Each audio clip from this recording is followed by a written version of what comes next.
Perkenalkan, nama saya Putri Ramadhani dari kelas 12 MIPA 3. Perkenalkan, nama saya Erika Octavia dari kelas 12 MIPA 3. Perkenalkan, nama saya Silvia Hanikayani Barus dari kelas 12 MIPA 3. Perkenalkan, nama saya adalah Andini Sari Donat Tupu dari kelas 12 MIPA 3. Kami di sini akan membahas tentang pola pewarisan sifat pada hukum Mendel. Pewarisan sifat.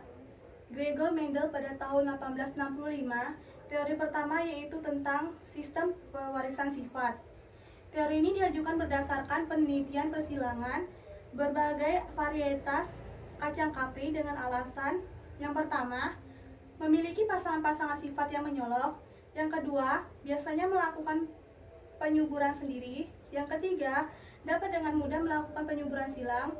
Yang keempat, segera memiliki keturunan. Persilangan semu hukum Mendel. Sebenarnya masih mengikuti hukum Mendel alat interaksi.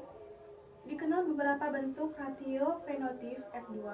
Yang pertama itu ada interaksi pasangan alela. Yang kedua ada polimeri. Yang ketiga ada kriptomeri. Yang keempat ada epistasis dan hipostasis. Yang kelima ada gen komplementer. Ratio fenotip F2 hibrida normal menurut Mendel. Monohibrida 3:1, N sama dengan 1, jumlah gamet sama dengan 2. Dihibrida 9:3:3:1, N sama dengan 2, jumlah gamet sama dengan 4. Trihibrida 27:9:9:9:3:3:1, N sama dengan 3, jumlah gamet sama dengan 8. Polihibrida 3:1 kali N sama dengan N, jumlah gamet sama dengan 2N kali N. Yang selanjutnya ada intermediat 1:2:1 menghasilkan sifat sama dominan. Marilah kita masuki materi monohibrida. T besar untuk simbol gen pada batang tinggi, T kecil untuk simbol gen pada batang kerdil. Oleh karena itu, tumbuhan memiliki tingkatan ploidi, maka dalam menuliskan genotip dengan huruf rangkap diploid. Misal, double T besar dan double T kecil. Diagram penjelasannya sebagai berikut. Penyimpangan hukum Mendel. Ada 3 peristiwa yang menyebabkan terjadinya modifikasi nisbah 3:1, yaitu semi-dominasi, kodominasi, dan gen letal. Modifikasi nisbah 9:3:3:1 adalah yang pertama interaksi pasangan alela sebanyak 9:3:3:1. Yang kedua ada polimeri sebanyak 15:1. Yang ketiga ada kriptomeri sebanyak 9:3:4. Yang keempat ada epistasis dan hipostasis sebanyak 12:3:1. Yang kelima ada koepistasis sebanyak 9:7. Nah, contoh semi-dominasi ada 3. Yang pertama, gen yang mengatur warna bunga pada Mirabilis jalava adalah M besar sebagai merah dan M kecil sebagai putih. Yang kedua, gen M besar tidak dominasi sempurna terhadap gen M kecil, sehingga warna bunga pada individu M besar M kecil bukannya merah, melainkan merah muda. Yang ketiga, maka hasil persilangan sesama genotip M besar M kecil akan menghasilkan generasi F2 dengan nisbah fenotip merah banding merah muda banding putih sama dengan 1:2:1. Kodominasi seperti halnya semi-dominasi. Kodominasi menghasilkan nisbah fenotip 1:2:1 pada generasi F2. Yang kedua, tapi kodominasi tidak memunculkan sifat antara pada individu heterozigot, tetapi merupakan hasil eksperimen masing-masing alel. Kedua alel akan sama-sama diekspresikan dan tidak saling menutupi. Gen terkait X. Gen terkait X berarti gen tersebut berada dalam kromosom X. Yang kedua, penyakit gen terkait X adalah buta warna atau hemofilia. Yang ketiga, pada wanita jika gen ini muncul pada gen X tidak akan terekspresikan, tetapi pada pria gen tersebut dapat diekspresikan. Hukum Mendel 1. Hukum pewarisan Mendel adalah hukum mengenai pewarisan sifat pada organisme yang dijabarkan oleh Gregor J. Mendel dalam karyanya. yaitu percobaan mengenai persilangan tanaman. Yang pertama, hukum pemisahan atau segregation dari Mendel, juga dikenal sebagai hukum Mendel pertama. Dan yang kedua, hukum berpasangan secara bebas atau independent assortment dari Mendel, juga dikenal sebagai hukum Mendel kedua. Contoh persilangan pada hukum 1 Mendel adalah sebagai berikut. Persilangan RCIS berbatang tinggi, T besar dengan RCIS berbatang pendek, T kecil menghasilkan F1 100% RCIS berbatang tinggi. Apabila F1 disilangkan dengan sesamanya, maka rasio fenotipe pada F2 antara RCIS berbatang tinggi dengan RCIS berbatang pendek adalah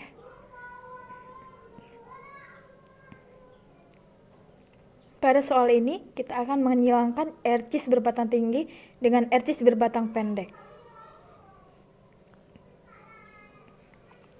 Persilangan RCIS batang tinggi T besar dengan batang pendek T kecil. Parentalnya adalah RCIS berbatang tinggi dilambangkan dengan T besar dan RCIS berbatang pendek dilambangkan dengan T kecil. Gametnya dari RCIS berbatang tinggi T besar diperoleh gamet satu jenis yaitu T besar, sedangkan dari RCIS berbatang pendek T kecil diperoleh gamet T kecil. Sehingga apabila terjadi proses fertilisasi antara RCIS berbatang tinggi dengan RCIS berbatang pendek akan menghasilkan F1 dengan genotipe T besar dan T kecil. Fenotip yang muncul adalah RCIS berbatang tinggi, karena T besar bersifat dominan, sedangkan T kecil bersifat resesif, sehingga sifat yang muncul adalah sifat yang dominan yaitu batang tinggi. Selanjutnya kita akan menyilangkan RCIS berbatang tinggi dari F1 yaitu T besar T kecil yang bersifat heterozigot. Parentalnya adalah RCIS berbatang tinggi dengan genotipe T besar T kecil. Gamet yang diperoleh adalah T besar dengan T kecil.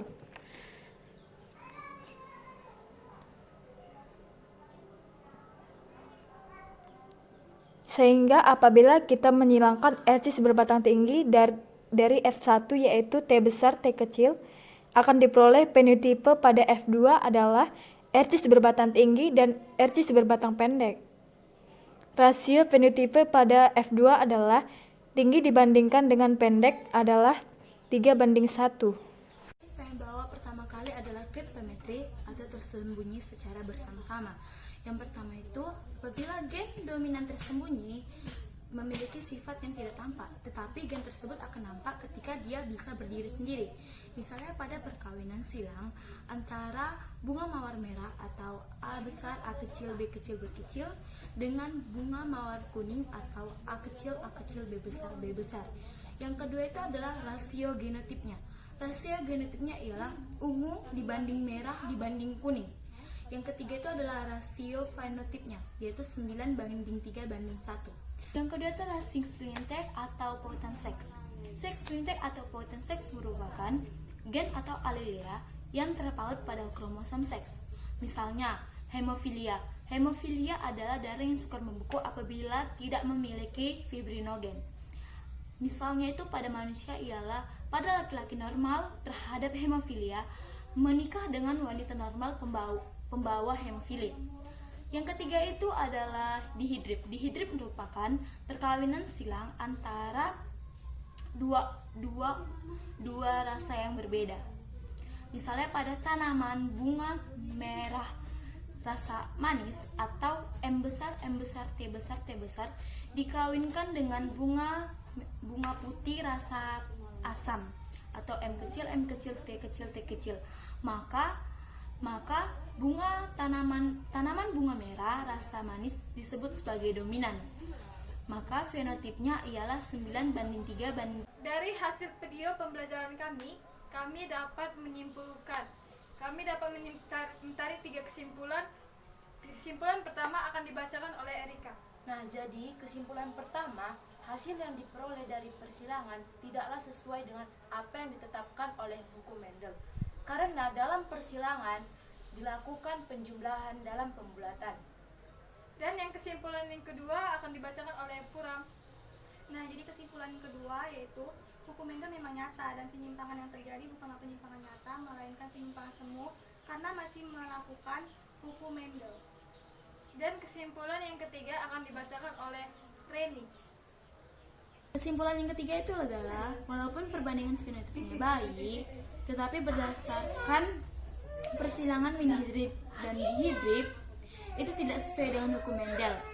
Tetapi pada teks T-square persilangan tersebut masih dapat diterima. Sekian hasil video pembelajaran dari kami. Bila ada salah kata dan perbuatan, kami mohon maaf. Dan bila ada salah, kami mohon ampun kepada Allah. Billahi taufiq wal hidayah. Wassalamualaikum warahmatullahi wabarakatuh.